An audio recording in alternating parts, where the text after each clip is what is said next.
వీడియోలో హనుమాన్ సూక్తి వినబోతున్నారు. ప్రతి మంగళవారం మరియు శనివారం రోజుల్లో ఈ సూక్తి వినడం ఎంతో శుభప్రదం. God bless you. నమో నిఖిల రక్షాకరం రుద్రరూపం నమో మారుతిం రామదూతం నమామి.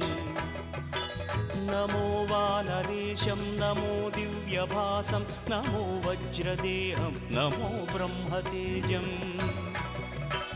నమో శత్రు సంహారకం వజ్రకాయం నమో మారుతిం రామదూతం నమామి. నమో ఆంజనేయం నమో దివ్యకాయం నమో వాయుపుత్రం నమో సూర్యమిత్రం. నమో నిఖిల రక్షాకరం రుద్రరూపం నమో మారుతిం రామదూతం నమామి. నమో వానరేశం నమో